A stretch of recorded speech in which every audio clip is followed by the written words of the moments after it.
Cyclone Idai left a trail of destruction in most parts of Manicaland province, with Ngangu and Kopa leading the rest.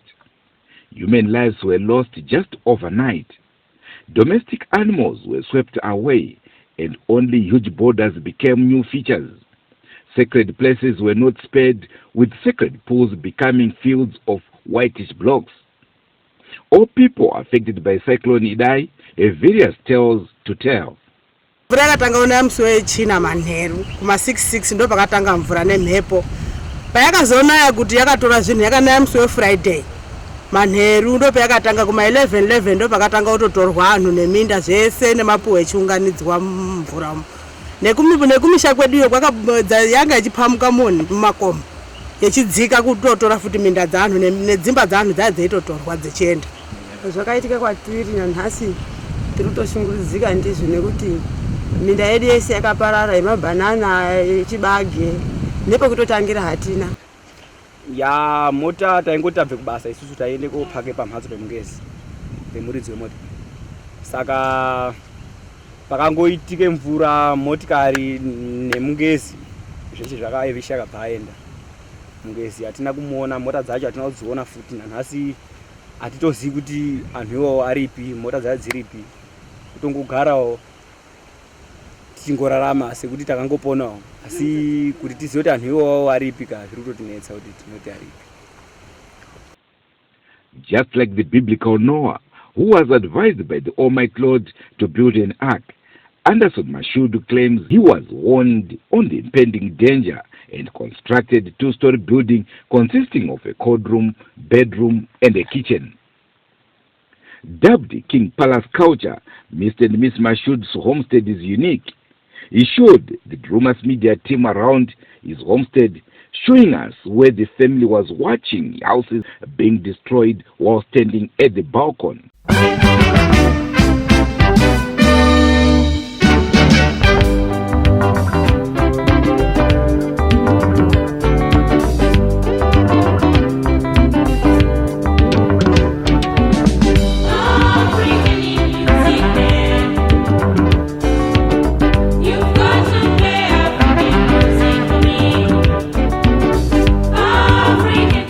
Masvikawo pano paKing Palace Culture tinotenda nekusvikawo kumaita pano.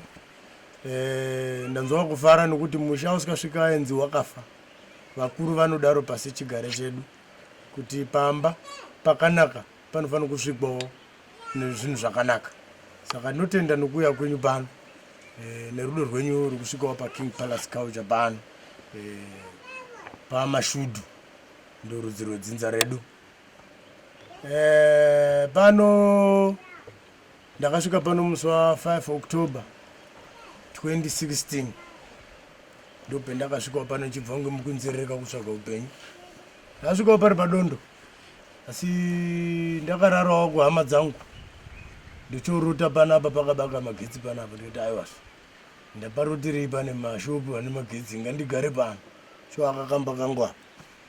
Saka pendakakakamba ikako ndakati ndakarara umwe musi ndakarota ndake upstairs. Mhatso upstairs dzemiti dzinobude zvoita ngati ndanda kubvunzana ini nepfungwa dzangu kuti hatitori nehondo yekuti zvinoita here. Pfungwa ichiti zvinoita, inini mumwe wangu kuti ndinozvigona here, asi pfungwa iri kupasisa kuti zvinodi zvinoita. Saka ndakatanga kufamba 1 kilometer and 600 meters kuenda mumapurazi kutema miti, tichitwara umwe ngaumwe, kutema nedemo, kutema nemesa, tichitwara umwe ngaumwe ndichiuya. His kitchen also is an upstairs lounge where all meals can sit whilst the food is being prepared downstairs.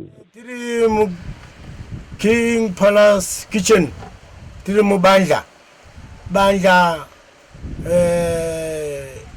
kamba kadiki kanogara baba vagari nana mbuyasha, baba vagarisani nana hanyarikani mukitchen vakatomutonono wemomo. Ayo baba vanoende mubanja.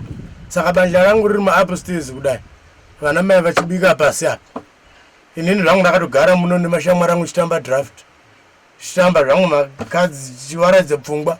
Hatifungi kuenda kudhorobha isu, kunzwe news neti dzemutownship pano ipapo patone newsnet dzotondinakidza dzekunge tichitofara nemashamwari tichivhiwa view yese panapa inonge ichitofadza noita sekuti ndinge ndiri kuone tv indi kutarisa mushonga. I give up everything for my music, baby. Let to be with the people. So I give up everything for my music, baby. We gonna dance. It's okay. We gonna dance. We gonna dance. It's okay. We gonna dance. It's okay. Ini ndoitwa sarudzai tiri vangani ndiri muroora wako Mashudu ndiri Anya Anderson Mashudu tiri pano paKing Palace Culture tiri mukitchen inozi King Palace Culture kitchen. Ndichitaura nekuda kwemusha uno tichatanga kuvaka musha uno hama pamwe chete nevatorwa vaiti Anderson Mashudu waakupenga ngatimufambire asi patakatanga kuvaka kitchen ine vanhu ndopavakanga vakutanga kuti hey zviri pano hazvichabviri vechiita vachitorwa mafotos vamwe vacho ndovaitoti kupenga asi vakazenge vakuya pano vachitorwa mafotos pakitchen nepadownstairs apo.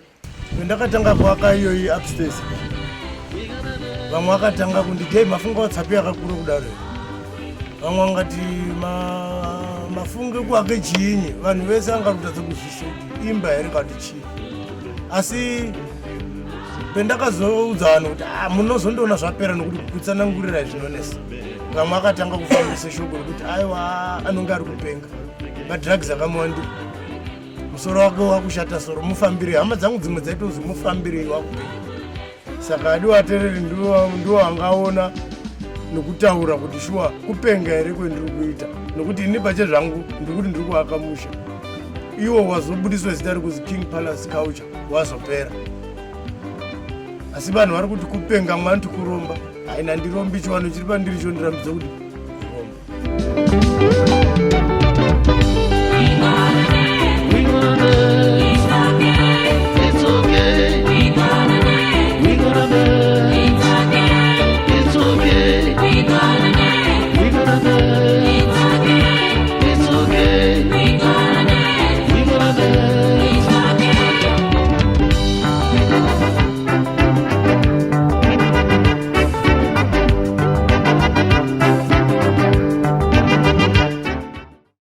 interest, of course, is the pigsty, which is underground, shutting off thieves and wild animals.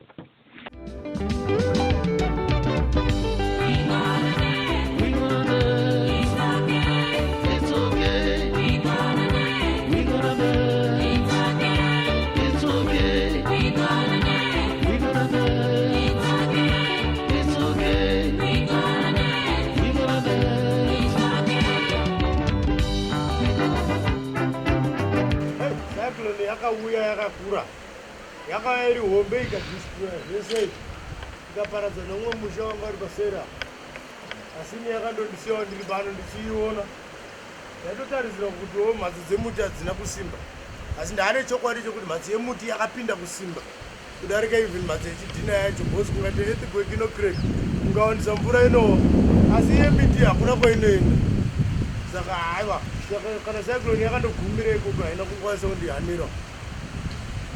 The other side is a cold room where he cools off himself after a hard day's work. Munomu munotonhorera zvinonakisa zvokuti kana pendairara munomu ndakazochinja kurara munomu kuburikidza vaenzi vakundouyawo pano chitaida kumboonawo downstairs yemunoti inotonhorera saka ndakazoti aiwa ngatichizoite kuwe kurara munomu zvedu nenguva iri kure sekuti irumu rinosvika vanhu vakasiyana siyana saka pari zvinezvi aiwa handidi kushora nguva zhinji enondowe kurara munomu aiwa munototonhorera zvimwe zvokuti aiwa kutonhorera kunotodarika kana kwemacooling system ngenyaya yekuti mvura inoramba iripo pasapa muomendi muti unoutrasta kuti unogona ndarara mirongo yakareba sekuti ndaimboonawo makambani ishandisa mabridge saka muti waitsikwa nemaheavy trucks echidarika ndipo wakagara kudai usikanaiwi izvozvi zviri kutonhora hauna chinotseketsa saka notaurisa kuti irumu riri gononde iraramirawo makore akawanda ndichinakidzwa nekutonhorera kwakanaka. A tuck shop is also on the other side of the house. Neighbors also praised Mr. Mashud for making his homestead unique and attractive. Ndinoitwa Silence Maposa. Ndinogara muward 13 Masabu kuchidavaenzi. Muchigarisano takagara kudai tino mumwe murume ari muwakidzani wedu akaita seuyu anonzi Anderson Mashudhu. Zvitsvawo uye tinozvifarira nokuti zvakaita zvepasi chigare culture yedu kungotirangaridza kuti tivande tichivandutsana pakudini pakugara. Indonzi Prescott Maposa. Ndinogara muno munzvimbo yavachidavaenzi muward 13. Ndinofara chaizvo ndichiona murume uyo achiita chivanhu zvekuti tikatarisa zvimwe zvizhinji zvinoitwa pano tinotomboya pano tichitandarira pano tichiita zvechivanhu nekuti zvinhu zvekuti iye mucherechedzo nezera rake rainaro mucherechedzo wekuti isusu vadiki tinge tichiziva nekuti vamwe vedu hapana anokwanisa kuziva chivanhu chinoitwa munzvimbo uye zvekuti iye murume mashandiro anoita dai kuti aionawo support yekuti akwanise kubudirira echisimudzirwa pamavakiro ake zvione direction yekuti pange patori panzvimbo patichayemura kana tikasvika semayemuriro yatiri kuita sekutanga pazviri kuita nekuti tikatarisa pari kuitwa zvinhu zvese zvinenge zvichiitwa zvakasiyana-siyana vachishandisa simba rake zvekuti akawawo nerubatsiro rwekuti akwanise kuvaka ndinokuimba kuti anobudisa zvisvinu kupfuura pane zvainazvo. During his spare time, he spends time with his wife in the cassava field, which is also blended with flowers, making it unique and beautiful. The dreadlocked and strong-looking Mr. Mashud denies the use of drugs, although this news crew saw a health marijuana plant, and evidence that either him or his friends do smoke. Mbanje. Mr. Mashud's home has become the envy of many. I'm Andrew Neshamba, reporting for Drumas Media. For this and other interesting stories, please subscribe to Drumas Media. We will be giving you all what is happening across the country.